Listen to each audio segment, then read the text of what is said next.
It's 5:04 and welcome into a Friday edition of the Carolina Journal News Hour. News Talk 1110 99.3 WBT. I'm Nick Craig. Good morning to you. Well, we know road construction and congestion is a big issue all across our state. The North Carolina Department of Transportation has launched a statewide public comment period to help shape its next infrastructure plan, which will run from 2028 to 2037. This is amid growing concerns over congestion in big parts of our state, including our major metropolitan areas like Charlotte and Raleigh. Now through Friday, August the 29th, residents can offer suggestions via the NCDOT website, as well as week-long drop-in sessions at NCDOT offices throughout the state. Eligible suggestions span all 6 transportation modes, including highway, rail, transit, ferries, aviation, as well as bicycle and pedestrian facilities, but exclude routine maintenance projects like pothole repairs or resurfacing, which are not handled in a 10-year, what is typically called a STIP, the State Transportation Improvement Program. One area that is being highlighted is in the Triangle, an area, a 10-mile stretch of US 1 from I-540 in Wake Forest and Franklin County, as some work continues there that originally budgeted about $93 million for a project to begin construction in 2018. However, the project now carries a $1.34 billion price tag and has been delayed multiple times. Public input collected will feed directly into the project's prioritization process under the Strategic Investment Law. That is a formula that balances data-driven scoring with community input to guide which projects are selected for funding across the 6 transportation modes in the state. In addition to public suggestions, NCDOT will consider input from local planning organizations and state staff. Submitting projects will undergo a 3-tiered prioritization project, statewide mobility projects, regional impact projects, and division need projects. Statewide mobility projects are evaluated first and are 100% based on data, with scoring results expected by the spring of 2026. We've got some additional details on this, including the link to the DOT website where, that public comment runs all the way through August the 29th. You can go on there and check out what division you're in across the state of North Carolina, see where some of these listening and hearing sessions are taking place, and where you can go and submit some comments, submit some feedback. That is over on our website this morning, carolinajournal.com. The headline: NCDOT's 10-year plan opens amid US 1 frustrations. Again, you can read those details at carolinajournal.com, where it's now 5:07, News Talk 1110 99.3 WBT. There's been a lot of national news over the last few weeks with the term gerrymandering or partisan gerrymandering, looking at states like Texas and Illinois. It's been a big political battle nationally. While it's not currently a big issue in North Carolina, it has been a big political issue in the past. To get some more information on that and kind of explain this whole process to us this morning, Dr. Andy Jackson of the John Locke Foundation joins us on the Carolina Journal News Hour. The bullseye's not on North Carolina now, Andy, so I guess that's a good sign. But over the last 15 or 20 years, redistricting, drawing maps has been a very, very hot-button political issue across North Carolina. Yeah, actually, it goes further than that. We've gone decades since we've had a time where the General Assembly has drawn a set of 3 maps for the State House, State Senate, and Congress, and all 3 have survived the entire decade. We have to go back, I think, to the 1970s, the 80s, 90s, the aughts, 2010s, all of them, 2020s now. Every decade has had maps struck down. It's an ongoing process. I'm cautiously hopeful that we're not going to have to do any more redistricting in North Carolina until the next census in 2032. So as we look at these discussions federally that are going on and bringing it back here to North Carolina, the concern is in states like Illinois, where Democrats have control, they draw maps that are friendly to Democrats. In a state like Texas, where the Republicans control the legislature, they draw maps that favor Republicans. Andy, is this a process that the legislature is supposed to do in these various states and here in North Carolina when maps need to be redrawn? Traditionally, it has been. The legislators draw the maps. That's based out of the constitutional order, specifically in North Carolina. The state house draws house maps that have to be approved by both chambers. The state senate draws senate maps. They draw or start the rounds on the congressional maps. So yeah, it's mandated by the North Carolina Constitution that the General Assembly draw the districts. That's the way it's traditionally been in every state. There are some states that use either advisory commissions or they use commissions that draw the whole maps. I will say one of the things is the idea is that those would not end up with gerrymandered maps or maps that have other problems. And sometimes that's the case, but just as often as not, those districts drawn by commissions are just as problematic. A recent example in Michigan, they had a series of maps that were thrown out, or a series of districts that were thrown out as racial gerrymanders drawn by a commission. So drawn by commission is no protection from a potential lawsuit. I hear this term thrown around all the time. I've seen it here in North Carolina as well. Andy, the maps need to be fair. And I hear this term. I see a lot of chatter on social media, talking heads on cable news talking about fair maps. But as you just kind of walked us through the process, this is inherently a political thing that goes on when you've got an elected group of individuals in a state legislature that are the ones that are responsible for drawing these maps, no? Well, yeah. Definition of fair is in the eye of the beholder, and it's probably unremarkable that one side will decide on a definition of fair that benefits them the most. So, for example, in North Carolina, Democrats would want to look at the statewide average, where Democrats generally are pulling around 48%, give or take, on the election. And so you would say, well, by that measure, Democrats should have about half of the seats.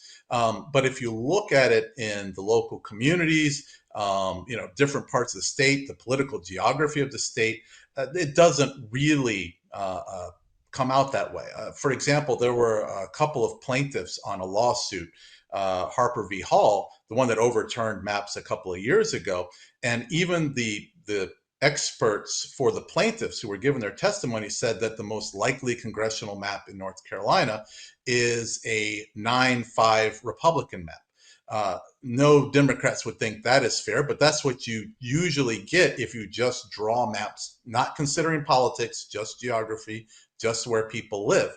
And that's a lot closer to the 10-4 map that we have now than, say, a 7-7 that Democrats would like. Could we get to a 9-5 map? We could. Probably not under the existing rules, because it's in the nature of the beast that the party in control will want to draw maps that favor their side.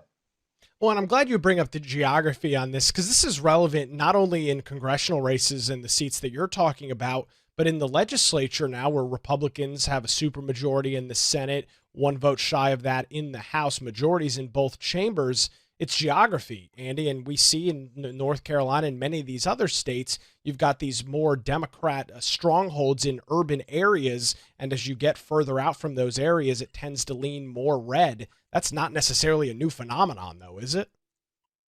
It's not. It's been going on for a while. The urban areas in North Carolina have been going more and more Democratic. Rural areas, especially in the eastern part of the state, have been going more Republican. Those areas are changing rapidly. And so, for example, if you're running a race in Durham or in the middle of Greensboro, and you're running for state house, those districts, really the only competitive part is going to be in the Democratic primary. That's the nature of the district. It doesn't really make any sense to say, well, this community is this way, but since they're so Democratic, we're going to string out a long district that goes from downtown Durham to, say, Harnett County somewhere where it's more Republican in order to make it more competitive. Districts should really represent their communities, and it'd be great if legislators would do it that way, and then we wouldn't have to worry about which side benefits more than the other.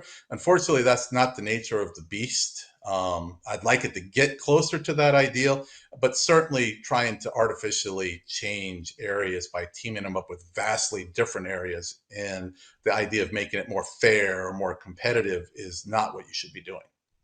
Andy, we appreciate the analysis and the information this morning. Dr. Andy Jackson from the John Locke Foundation joins us on the Carolina Journal News Hour.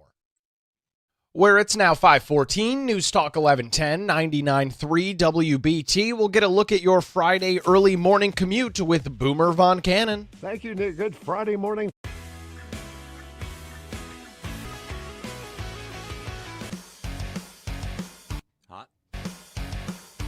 It's 5:20. Welcome back to the Carolina Journal News Hour. News Talk 1110, 99.3 WBT. Checking out some statewide news this morning. The North Carolina Auditor's Office in the news once again. After receiving numerous allegations on its tip line, the auditor conducted an investigation into the town of Mount Olive, that's in Wayne County, as well as its water department and its municipal airport, among other reviews, according to a report released by State Auditor Dave Bolick. Among the findings, the town's water department lost a whopping $210,000+ in revenue due to negligent data entry. The auditor's office received an allegation that a sitting town commissioner received water service despite failing to pay for it, and that the town's water department employees committed fraud by failing to pay for their own water bills and voiding late charges for themselves and others. Auditors found that the town lacked formal policies and procedures for utility billing, data entry was performed in a very negligent nature, and oversight during the implementation of utility rate increases was inadequate. Those deficiencies increased the risk of billing errors, reduced accountability, and hindered the town's ability to ensure accurate utility revenue tracking. They reviewed the mayor and current town commissioner's utility payment history for the calendar year 2024, and under this investigation, it revealed that one commissioner had his $100 cutoff fee voided 9 times throughout the year. Further, he did not make a single payment on his utility bill until August of 2024, when the Office of the State Auditor received the initial allegation, at which point his outstanding balance was $942, yet that $100 cutoff fee when service should have been stopped was voided, and he was continuing to receive water and sewer services. The commissioner paid the utility bill in full after receiving the allegation in August of 2024, but auditors say his payment history did remain inconsistent through March of 2025. During the investigation, the same commissioner was found to have another utility account for a different address, which was closed in January of last year. However, the account had an unpaid balance of more than $340 as of March of 2025.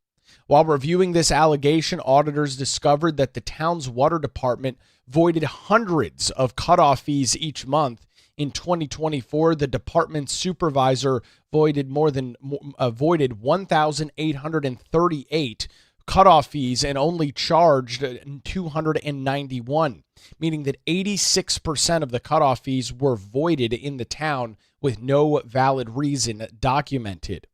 Also in 2024, the supervisor fraudulently voided cutoff fees for 11 months for her own utility account and for 9 months for the water department's billing clerk.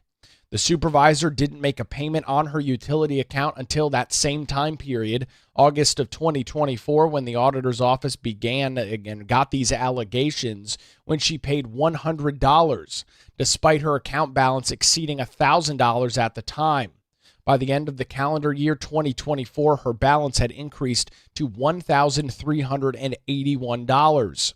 With this, the town suspended her in January of this year and terminated her in March. She paid her utility bills in full in the month of February. The town also suspended the billing clerk in January and terminated her as well in March after her balance had grown to $920. She, like the supervisor, paid her full utility bill in February as well. The North Carolina State Auditor's Office also found that due to negligent data entry and lack of oversight, The town grossly undercharged customers for water and sewer usage and lost significant amounts of revenue. This negligence and lack of oversight continued in March when an attempt to correct the data entry errors resulted in some customers being grossly overcharged. Back in October of 2023, the town's board increased utility rates, including water and sewer rates, for both residential and commercial accounts. The minimum and maximum water charges were set at the exact same rate, meaning that commercial customers were billed the minimum base charge regardless of their actual water usage. The same issue continued in August of 2024 when the town approved yet another rate increase. There were other utility issues as well, which continue to be documented in the report.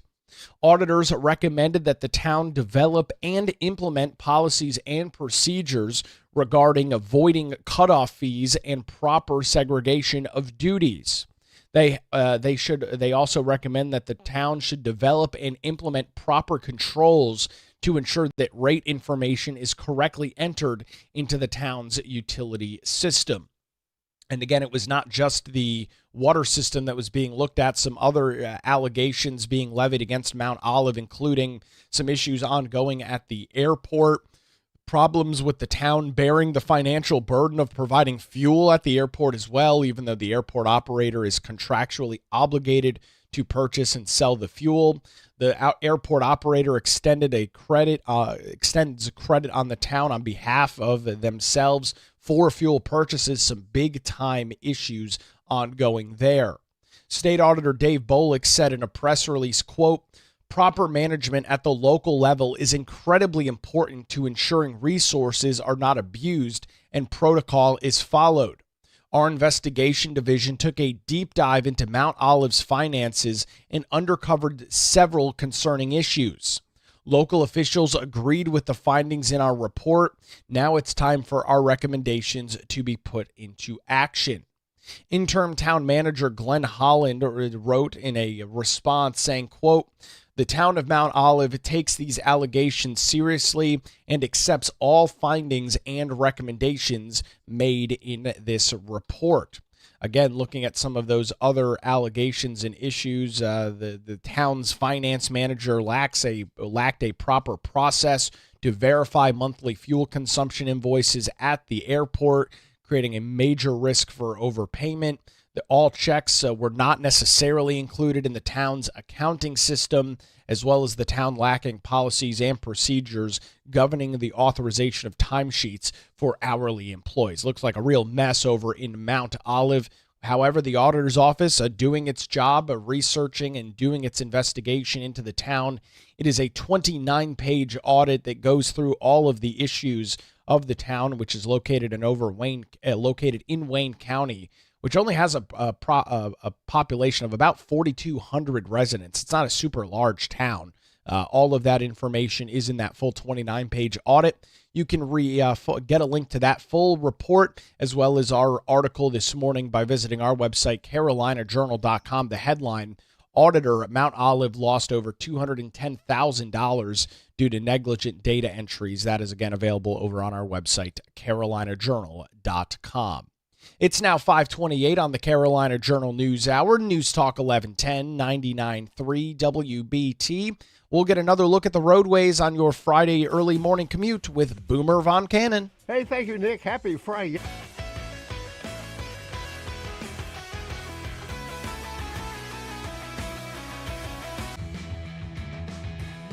And you're live. It's 5:35. Welcome back to the Carolina Journal News Hour. News Talk 1110, 99.3 WBT. The North Carolina State Board of Elections has a meeting scheduled coming up a little bit later on today to discuss a variety of issues ahead of municipal elections coming up later on this year, as some counties have experienced disagreements on how to handle early voting. Any of those disagreements in an individual county will have to be sorted out by the State Board of Elections. At their meeting today, however, the board will take less controversial voting plans for counties like Mecklenburg, Forsyth, and Lee counties. All of those plans were approved unanimously by local leaders ahead of the state board meeting. The 2025 municipal elections actually are staggered. Some individuals vote in September, some in October, and the final group in November, with some counties and cities having multiple election dates throughout the remainder of this year. The board today plans to vote on early voting plans for September races and debate extending the deadline for counties to submit their plans for October and November. Regardless of when people vote later this year, they will have to show a valid photo ID or have an acceptable excuse for lacking one to fill out an ID exemption form. Another item on the state board's agenda today is to finalize a lawsuit settlement with the National Republican Party, which kept many UNC Chapel Hill students and employees barred from being allowed to use their university-issued ID to vote. Other university IDs were allowed in the 2024 elections, but those were all physical ID cards. UNC Chapel Hill offers a digital ID by default. The State Board of Elections had voted to allow those digital IDs when the board was under Democrat control, and various Republican groups, including the Republican Party, sued trying to stop it. They won their case for the 2024 elections, but there has still been remained an open question on how to handle this issue in the future. The election board recently was switched to Republican control, and one of the new board's first actions was to agree with the Republican Party and not allow any form of digital identification to be used as a valid form of ID when voting. That meeting will be coming up a little bit later on today. We'll have coverage of it on our website, carolinajournal.com, and if any relevant news comes forward, anything big, we'll pass it along to you coming up Monday morning right here on the Carolina Journal News Hour, where it's now 5:38, News Talk 1110, 99.3 WBT. There has been growing concern across the United States over foreign entities and ownership of farmland. That is especially played out as it relates to China. To go over some details out of a new poll this morning, Katie Zender, CarolinaJournal.com, joins us on the Carolina Journal News Hour. Katie, as we already know, agriculture and farming is the biggest business here in the state of North Carolina, so I'm sure this is on the minds of a lot of North Carolina farmers, but it seems like pretty much across the board, there is huge concern over foreign investment into agricultural land here in the continental United States. Yeah, that's exactly right, Nick. This is something that we've been, kind of watching for over a year now here at the Carolina Journal. But there's a new poll out from the Vandenberg Coalition, and they are a polling group that polls voters, largely the Trump base, so kind of those Trump voters on different issues. But really what they focused on in this particular poll was like a lot of foreign policy issues, especially related to China. And really what we're looking at specifically here is, how they feel about initiatives that would block or restrict China from owning land in the United States. And so 88% of respondents said that they would support efforts to prevent China from acquiring U.S. land, with 70% expressing strong support. And they also said that concern over China's control of pharmaceutical ingredients is widespread, with 96% worried that China could weaponize this control by cutting off medication supplies. And the pharmaceutical industry is another huge, industry here in North Carolina. We've got a lot of pharmaceutical manufacturers here, so that's another industry. And then 68% said that there were concerns describing the level of worry as extremely high or very high. This concern is particularly prominent among the demographics that rely high on the pharmaceuticals. So we won't get into that too much right now, but there's a lot of concern, especially among the Trump base, concerning Chinese ownership of United States land. And so when we look at these poll results, 70% said that they would strongly support these initiatives. 18% said that they would somewhat support them. And then if you look at the data even further and you kind of break it down a little further, 73% of traditional conservatives said they would strongly support it. 14% said they would somewhat support it, and 8% would totally oppose it. And that's what the Vandenberg Coalition describes as traditional conservatives. If you look at what they call MAGA conservatives, 80% would strongly support it, 12% would somewhat support it, and 6% would totally oppose it. And then the last grouping is moderates. 57% would strongly support it, 27% would somewhat support it, and 14% would totally oppose it. So even in that moderate group there, still over 50% strongly support these initiatives. And then if you kind of break it down in a different way, if you look at urban versus rural voters, the urban voters 59% strongly support it, 27% somewhat support it, and 11% totally oppose it. And then, of course, out of the rural voters, those numbers are higher. 72% strongly support it, 15% somewhat support it, and 10% totally oppose it.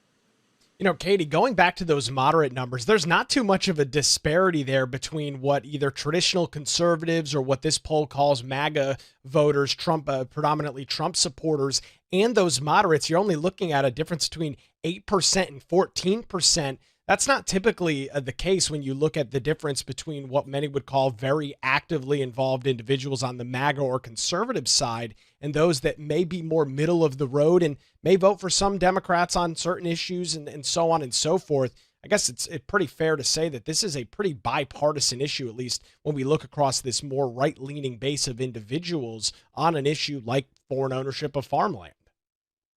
Right, that's exactly right, Nick. So, these poll numbers really kind of show it to you is, this is an issue that a lot of people are very, very concerned about, especially, in the Republican Party, whether you're, a MAGA voter or not, you're probably going to be, strongly concerned about foreign ownership, especially Chinese ownership of United States land. And a lot of this is specifically, related to and targeting, land that tends to be near or around sensitive military bases and stuff like that. But yeah, there are people that are very concerned, as they should be, about these foreign entities owning so much land here in the United States.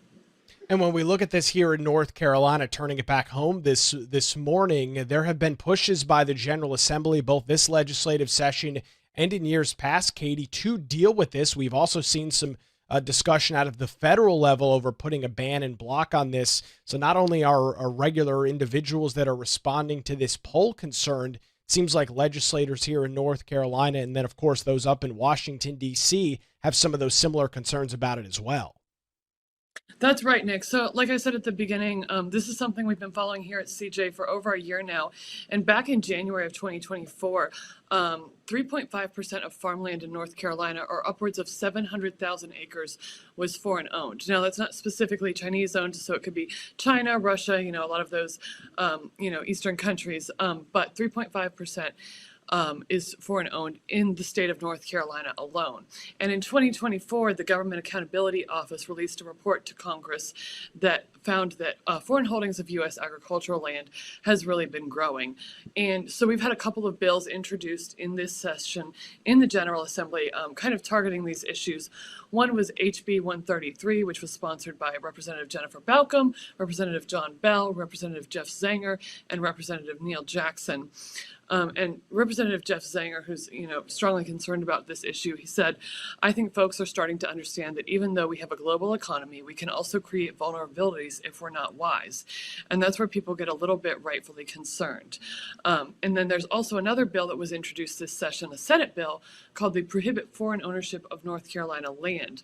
And so with this Senate bill specifically, these bills are very similar. There are some differences, but with the Senate bill specifically, it targeted specific countries that would be barred from owning U.S. land. But when they were discussing this, I think in the House Rules Committee, they specifically said that they could go back and add countries to that list if they needed to do so at a later time.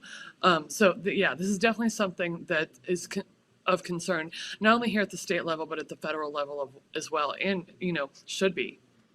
Katie, we went over a lot of different numbers and different groups and details. Folks might want to go and maybe look at this on a screen. Where can they go and do that this morning? Sure, they can read the full article with all the quotes and all the charts and everything at carolinajournal.com. It's a great update this morning. We appreciate it. Katie Zender joins us on the Carolina Journal News Hour, where it's now 5:45, News Talk 1110, 99.3 WBT. We'll get another look at the roadways on your Friday morning commute with Boomer Von Cannon. Hey, thank you, Nick. Good.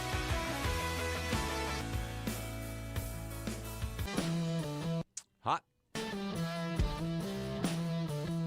Good morning again. It's 5:52. Welcome back to the Carolina Journal News Hour. News Talk 1110 99.3 WBT. Don't forget, if you miss any portion of our show, you can check out the Carolina Journal News Hour on demand in our podcast form. It's available on Google Play, Apple Podcasts, and Spotify. Just search for the Carolina Journal News Hour, tap the subscribe or follow button, and you'll get a new program delivered each and every weekday morning. It's the Carolina Journal News Hour podcast. Download and subscribe now. Democrat Governor Josh Stein is urging North Carolina's second highest court to reject a proposal from Treasurer Brad Briner to speed up an appeal in a separation of powers dispute that continues to evolve. The case revolves around a shift of the State Utilities Commission appointment from the governor to the treasurer. Earlier this week, Briner and his team filed a motion on Tuesday with the North Carolina Court of Appeals as he is seeking an expedited schedule for resolving the case called Stein v. Hall. Stein's lawyers responded yesterday by saying, quote, "Despite prevailing on the only issue relevant to his office, the treasurer seeks expedited benefiting on all three issues. The treasurer cannot establish a good cause to suspend or vary the appellate rules. This court should delay his request." Stein filed a lawsuit against the Republican state legislative leaders to challenge three provisions in a recent state law. One that limits the governor's choice when filling judicial vacancies, a second change in voting requirements for state building code council, and finally, the third shifts one of Stein's three utility appointments to Brad Briner, the treasurer, who is a Republican. A three-judge trial court panel ruled in Stein's favor in June on the judicial vacancies issues. However, the same panel ruled in favor of the legislatures on the other two. The trial court's decision allowed Briner to appoint Donald Vandervaart to the Utilities Commission back on July the 1st, when the previous board member's term ran out. Stein's lawyers wrote, quote, "The treasurer is suffering no harm and has made no showing that the commission's work has been impacted in any way." The appellate court heard oral arguments in the case back on February the 17th. That was a case that was called at the time Cooper v. Berger, as this dealt with law that was passed in the latter parts of 2024. That has now changed its name to Stein v. Hall, looking at the new governor and the new leader of the looking at that in the General Assembly. So that case has now changed its name.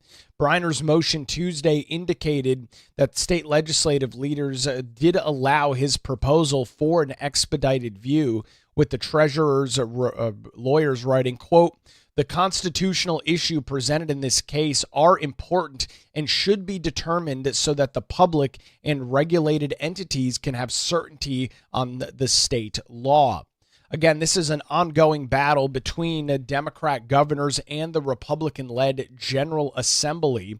We saw in the past couple of years under previous Governor Roy Cooper, anytime the legislature attempted to change some of these various appointment abilities and authorities away from the governor and into other duly elected Council of State members, lawsuits were brought. That's exactly what we saw, for example, with the North Carolina State Board of Elections that we were talking about a little bit earlier this morning. Similar legislation changed the power structure on that board by giving State Auditor Dave Bolick the ability to appoint those three members instead of the governor. And when you look at that switch going from Stein to Auditor Dave Bolick, you have a Democrat, of course, in the governor's mansion and a Republican in the auditor's office. So you can see that power shift playing out. That did go through the court system, and it was determined that the General Assembly did, in fact, have the right to reallocate and reauthorize the entity that is responsible for those appointment powers.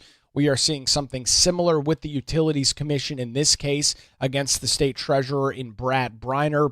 The expedited schedule has been requested by him. However, Stein's lawyers are not in favor of that, so we will continue to keep an eye on this legal process as it continues to unfold across the state.